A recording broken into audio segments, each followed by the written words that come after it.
करें, सब्सक्राइब करें और बेल आइकन को दबाना मत भूलें ताकि वीडियो का नोटिफिकेशन सबसे पहले आपके पास आ जाए। आज हम आपको इस वीडियो में विनायक चतुर्थी कब है, इसका महत्व, पूजा विधि व विनायक चतुर्थी की व्रत कथा भी सुनाएंगे। तो चलिए वीडियो को शुरू करते हैं। बोलिए गणेश भगवान की जय हो। सनातन धर्म में भगवान गणेश प्रथम पूज्य माने जाते हैं, अर्थात प्रत्येक पूजा से पहले श्री गणेश जी का आह्वान और पूजन किया जाता है। प्रत्येक वर्ष में हर माह में आने वाली विनायक चतुर्थी का पर्व भगवान गणेश को ही समर्पित है। हिंदू धर्म में मनाए जाने वाला यह पर्व मनवांछित फल को देने वाला माना जाता है। तो आइए अब जानते हैं कि विनायक चतुर्थी कब की है। विनायक चतुर्थी बैसाख माह के शुक्ल पक्ष की चतुर्थी को बनाई जाएगी। विनायक चतुर्थी 23 अप्रैल रविवार को बनाई जा रही है, जिसकी पूजा का शुभ मुहूर्त का समय सुबह 10:39 से 1:14 तक रहेगा।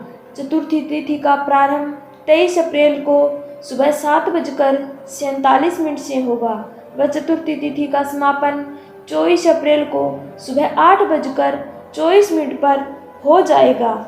हिंदू मान्यताओं के अनुसार विनायक चतुर्थी के दिन पूजा पाठ करने और व्रत रखने से सभी मनोकामनाएं पूर्ण होती है। भगवान गणेश की सच्चे मन से आराधना करने से सभी परेशानियों का निवारण होता है और ईश्वर का आशीर्वाद प्राप्त होता है। यह व्रत भगवान गणेश को प्रसन्न करने के लिए किया जाता है। इस दिन मध्याह्न के समय में श्री गणेश का पूजन करने से सुख समृद्धि, धन वैभव, ऐश्वर्य और संपन्नता की प्राप्ति होती है। आज हम आपको बताएंगे कि किस प्रकार से इस व्रत को और पूजा को पूरे विधि विधान करने से संपूर्ण फल की प्राप्ति होती है। अब जानते हैं विनायक चतुर्थी की पूजा विधि के बारे में। विनायक चतुर्थी के शुभ दिन पर प्रातःकाल स्नान आदि करके लाल या पीले रंग के वस्त्र धारण करें। अब पूजा स्थल पर पीला या लाल कपड़ा बिछाकर भगवान गणेश जी की मूर्ति स्थापित करें। उसके बाद उन्हें सिंदूर का तिलक लगाएं। अब उन्हें दुर्वा, फल फूल आदि उनके चरणों में अर्पित करें। इसके बाद गणेश जी को लड्डुओं का भोग लगाएं, क्योंकि गणेश जी को लड्डू अत्यंत प्रिय हैं। फिर दीपक जलाकर भगवान गणेश जी की आरती उतारें। इसके बाद गणेश जी के मंत्रों का उच्चारण करें। ओम गणेशाय नमः आरती करें व कथा को अवश्य सुनें। अंत में भगवान गणेश जी को प्रणाम कर प्रसाद सब में वितरित कर दें और पूरे दिन फलाहारी रखकर व्रत रखें। अगले दिन पंचमी तिथि में व्रत का पारण करें। हम आपको विनायक चतुर्थी की व्रत कथा सुनाती हूँ। तो बोलिए गणेश भगवान की जय हो। पौराणिक काल में भगवान शिव और माता पार्वती नर्मदा नदी के किनारे बैठे थे। वहाँ पर माता पार्वती ने भगवान शिव से समय व्यतीत करने के लिए चौपड़ खेलने को कहा। माता पार्वती की बात सुनकर भगवान शिव चौपड़ खेलने के लिए तैयार हो गए, परंतु प्रश्न यह उठा कि इस खेल में हार जीत का फैसला कौन करेगा। जिसके बाद भगवान शिव ने कुछ तिनकों को एकत्रित करके एक पुतला बनाया और उसमें प्राण प्रतिष्ठा डाल दी। फिर उस पुतले से कहा, बेटा हम चौपड़ खेलना चाहते हैं, लेकिन हमारी हार जीत का फैसला करने वाला कोई नहीं है, इसलिए तुम हमें ये बताना कि हम दोनों में से कौन हारा और कौन जीता है। इसके बाद भोलेनाथ और माता पार्वती का चौपड़ का खेल शुरू हो गया। ये खेल 3 बार खेला गया और संयोग से माँ पार्वती तीनों बार खेल जीत गई।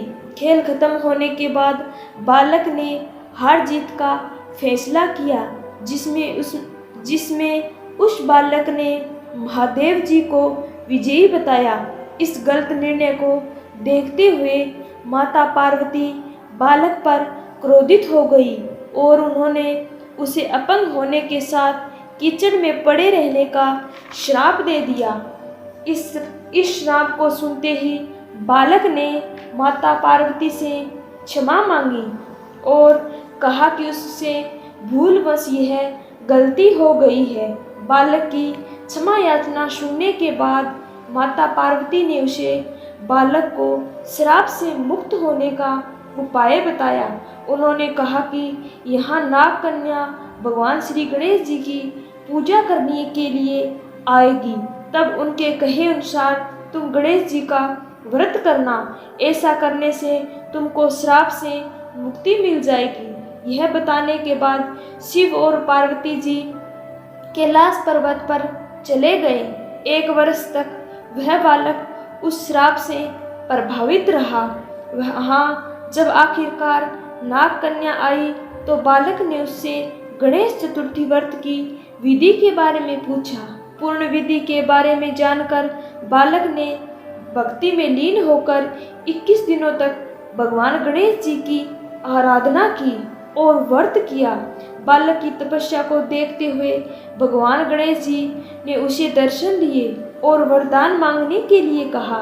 बालक ने गणेश जी से उसका पैर ठीक करने की प्रार्थना की, जिससे वह कैलाश में माता पार्वती और भगवान शिव से मिल सके।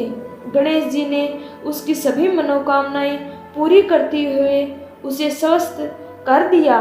कैलाश पहुंचकर उस बालक ने शिव जी को जब इस व्रत के बारे में बताया तो उन्होंने भी माता पार्वती को मनाने और उनका क्रोध दूर करने के लिए यह व्रत किया। जब पार्वती जी को इस व्रत के महत्व के बारे में पता चला तो उन्होंने भी कार्तिकेय जी से मिलने के लिए अपनी इच्छा को पूर्ण करने के लिए पूरे विधि विधान से इस व्रत को पूरा किया। इसके परिणाम स्वरूप व्रत के 21वें दिन कार्तिकेय जी माता पार्वती से मिलने आ पहुँचे। इस व्रत की महिमा को देखते हुए तब से लोग विनायक चतुर्थी का व्रत करते आ रहे हैं। इस व्रत को पूरी आस्था व श्रद्धा के साथ करने से सभी मनोकामनाएं पूर्ण होती है। तो बोलिए गणेश भगवान की जय हो। आपको हमारा ये वीडियो यदि अच्छा लगा हो तो कमेंट बॉक्स में जय गणेश भगवान अवश्य लिखना, और यदि अभी तक चैनल को सब्सक्राइब नहीं किया है तो चैनल को सब्सक्राइब कर लें, ताकि इसी प्रकार आपको हर व्रत और त्यौहार का वीडियो मिलता रहे। धन्यवाद।